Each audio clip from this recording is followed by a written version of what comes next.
friends, my name is Tadeu Gonçalves. I am the President and Director of Education for Bifoot Institute of Soccer.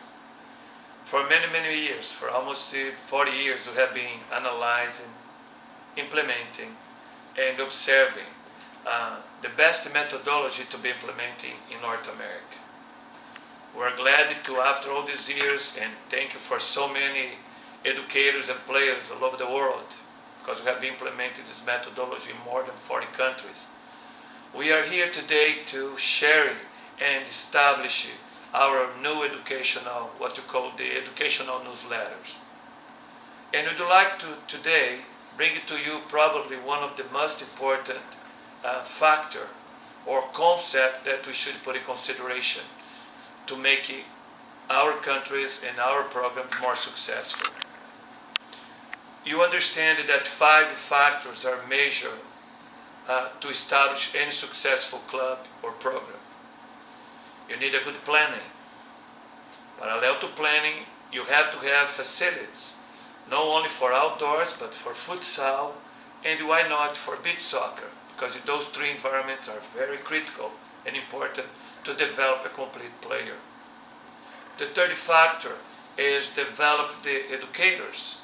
No coaches, but we call educators because professionals capable to explain the why, when, and how of each one of the concepts in the different areas such as sports management, psychology, nutrition, the technical capacities, the individual abilities, the tactical concepts, the psychological factors. All those educational areas combined will facilitate you to make your program successful. The 4 important factors we're talking now about curriculum. What you are going to be educate your players. And we know that one of the critical areas today is the tactical concepts. That's why we're here today to start to share with you our newsletter, with our new site. After so many years develop, implementing, we feel very comfortable to give you suggestions in a progressive way. We're going to try to simplify your understanding, clarify your analogy, the way when you approach your players, they will clearly understand step by step. The topic for today is called mental speed. It's the capacity that your player can develop to make a decision before receiving the ball. Remembering that the ball can come in 4 heights, and as soon the player identifies the height from the moment this ball departs from first attacker, and now at the time it's going to be receiving the ball, identify the height and adjust the body, or it means the body coordination. Remembering that arms up to block the defenders, that will be one of the components of the game. Adjust the body coordination, upper body, lower body, to be able to control the ball, and more important than anything else, now execute the decision. But when the ball is traveling, what should be the player be concerned about? What are the aspects very important to be put in consideration? We're going to call it this factor players' mental speed, and those are the 4 aspects that you should implement and develop. Remembering, this aspect should be implemented in a game conditions session with the maximum number of participants from 6 to 6 to 11 v 11. Of course, if you have a reduced numbers, you can always adjust. Now let's describe the 4 important aspects to develop this capacity in your players. Aspect number 1 is the capacity or the aspect of maintaining the ball on the ground. Let's analyze the diagram. What you're going to see is a consistent movement of the ball. In this case, we're built from the back with the blue team. The more the ball is maintained on the ground, facilitating not only the reception, but at the same time, the quickness of decisions to be made. Remembering, we have a major difference between trapping the ball, where the players require at least 2 touches, versus reception of the ball when the player is able to switch the point or linking passes in the first touch. the way you increase it, the speed from goal to goal, you of course don't allow to the opposite defense to be able to get organized. Exceptions apply: long cross, switch point of attack time to time, or offensive defensive heading are the situations that will be necessary to bring the ball to the air. But besides that, definitely is extremely important that we maintain the ball on the ground. Let's analyze it now. Do Neymar. Segurando, chama atenção aqui o Arnaldo. O Neymar já. As you can see, they're consistent movements and always looking for when the ball is moving. Normally in the ground, facilitated again, what we're trying to explain is the quickness of switch point of attack and create unpredictable situations. The second aspect we are going to be talking about to develop the mental speed is minimize the number of touches. Of course, you don't want to take the creativity away from the players, but it's very important that your players become unpredictable, the way your team become an effective team. You want to go from goal to goal quickly as possible. Normally, we recommend that the defender should apply 2 touches, receive, switch point of attack quickly can. Midfield, if they are capable to transfer and decrease it to 1 touch, just switch quickly can the point of attack, will be unbelievable.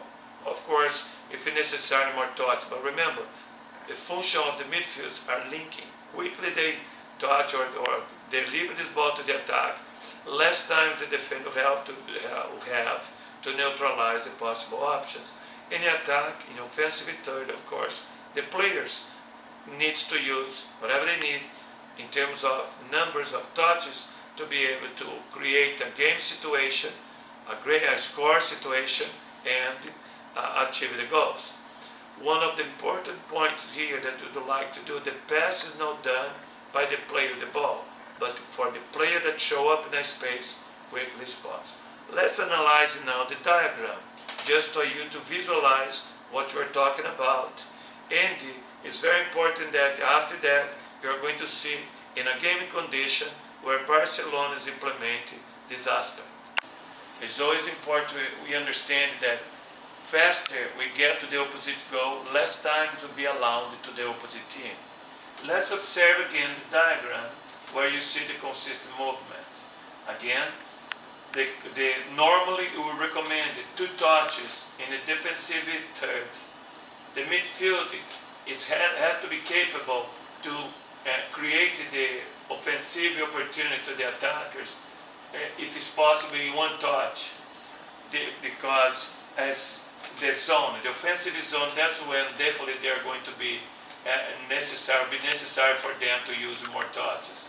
But we normally recommend that when you do your development, to start with the 2 touches, bring it to 1 touch. If it's under level players, definitely we recommend that you start with the 3 touches. But again, it's not the idea to take away the creativity of the players. It's just to help them to use their intelligence. You understand that by the time they touch the ball, the decision already has been made. The ball on the ground and minimize the number of touches, as we analyze in this case, in the second aspect, must be implemented in every session, during every game, the way you are capable to develop unpredictable, successful players when they go for a professional level.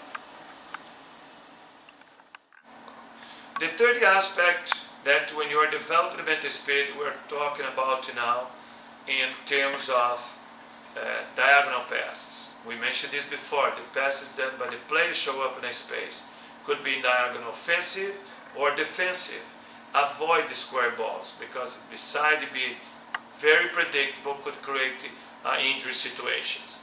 Now let's analyze the diagram and the possible options that you can use when you are, in this case, you have 2 attackers versus 1 defender, and explaining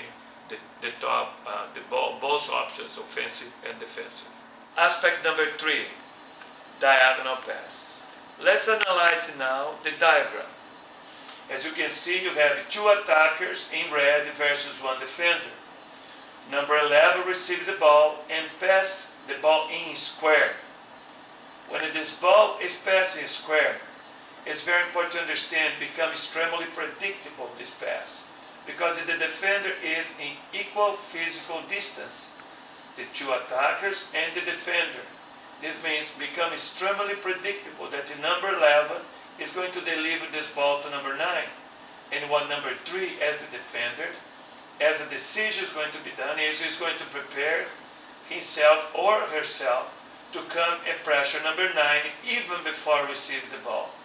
What's going to happen is number 9 is going to still receive the ball, but instead of receive the ball and pass it quickly. This means know what the player is doing, knowing what kind of a decision should be done, is going to end up making this decision on hurry. In other words, doesn't know exactly what should be done. The way the next pass from number 9 to another player, switch point of attack, is going to be a much lower quality, and that the opposite team could take the ball. Extremely important to emphasize one more time, the pass is not done by the player with the ball. The pass is done by the player that show up in a space to receive the ball. We have two ways to show up to the ball. Diagonal defensive. Let's analyze it now. The second attacker receives the ball, dropping 4 yards back, receive the ball, and he has time enough to switch point of attack. Why? Because the distance from the defender to this second attacker, now that's become the first attacker, has been increasing. The reception of the spaces has been increasing to facilitate the decision. Every time the pass is done in diagonal defensive, the ball should be passed feet to feet for safe reasons. Well, let's analyze now the continued development of this third aspect. Number 9, that is the attacker, is extremely intelligent player, and instead dropping diagonal defensive, observe that the gap behind the defender, in this case number 3 in blue. What number 9 decide to do? Moving now to the attack, establish what you call diagonal offensive. If you observe the diagram now, number 9, that's the second attack, has stopped 1 yard before the defender line. Why? Because that is the visual cue of the first attack, in this case was number 11 in red, to start the passing. In other words, the pass always should be done in offensive diagonal when the player that's going to receive the ball, or me, become the second attack, is 1 yard before the defender line. Let's continue the movement, just observe. The pass in diagonal offensive is always foot to space for and to don't decrease the speed of counterattack and allow much more time from in this case number 9 come from the back to have at least 4 yards to make a decision, establish the same counterattack speed, and by the time it touches the ball, know exactly what's the best decision available. The fourth last aspect to develop your players is switch point of attack. We have 4 possible options. As you're going to observe the diagram that the player receives the ball, a rifle back, you find a center midfielder defensive. When this ball is delivered, this player always should receive the ball, turning offensive because the pressure is not there, turn to the opposite side, the way the switch point of attack, and normally deliver the ball to the closest player to the opposite goal. The second option is because this player, when you receive the ball, is under pressure, should look for diagonal defensive, again to the opposite side. The third option, when you are through the middle, inside penetration is not necessary anymore, you switch point of attack. You can receive the ball from the right and deliver the ball back to the right, in this case in diagonal offensive, because you're establishing a tactical combination and giving goals or overlapping. But one situation that you should educate your players to avoid all the time, if it's possible, is always returning the ball back where the player has been passing for. Why? Because when this player receives the ball facing the original point where the ball was delivered, the peripheral vision is going to be no more than 30%. In other words, all the options there are going to be in players or the teammates will be under pressure. Again, could lose the ball, create a counterattack, or create situations of injuries. Well, would like to now summarize how can you develop a lesson plan to educate the mental speed. Try to put your players in a situation, in game situation 4v4, 5v5, or game condition from 6v6 to 11 versus 11. Make sure that you create a progressive development. First, for the first process will be you only ask them to maintain the ball on the ground for 8 minutes. Every time a player puts this ball in the air, or you ask them to do 10 sit-ups, or be 30 seconds out of the field, or if you can establish a penalty kick versus the opposite team. It's important to understand that every mistake you made during this training represents one ball that was lost and taken by the opposite team and created that opportunity of goal and 1-0 and you lost the game. Now, after the player has been done this for 8 minutes, even crosses or shooting must maintain the ball on the ground all the time.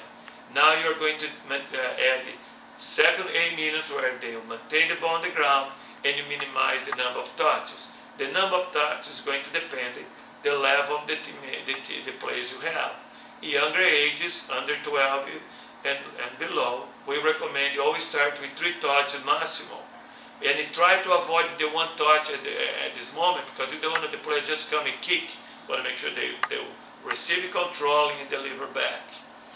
Now, the 38 minutes, you're going to ask the players not only to maintain the ball on the ground and minimize the number of touches, but now there is mandatory that every pass done should be in diagonal, offensive or defensive. It makes sure that the players always will be in constant movement in triangles or diamond. To finalize, after you have done those 3 basic aspects, you are going to add the last one. That's when the players definitely start to feel the pressure and becoming much more difficult for them to execute it. You are going to see more mistakes. Now you're going to ask for ball on the ground, minimize number of touches, diagonal pass. They always must switch point of attack. If the ball is received wider, the player receiving from the defensive diagonal should look for offensive diagonal. The last option available. The player receives the ball and instead switch point of attack is through the middle penetration, he finds the option to give and goes or tactical combination for a quickly counterattack. Let's analyze the diagram to observe now. The center midfield defensive receives the ball, find the option to play offensively. The offensive midfield receives, pass the ball to the left mid, and show up in the middle space. Number 10, deliver back to 7. Let's find the option and score the goal. Expect that during your first 2 sessions implementing this concept, the quality is not going to be very impressive. And during your first 2 to 3 games, when you start implementing this concept, probably you're going to end up losing games because your players are going to be so focused on to try to do the correct concept. They are going to end up making mistakes because they'll be thinking. They'll be using their intelligence. Be patient, be positive, and as you go, you're going to see the results of that. Thank you very much. For one more time, be together. Don't forget to subscribe to our educational news, Bigfoot Institute of Soccer. See you soon. Thank you. We need some expression to be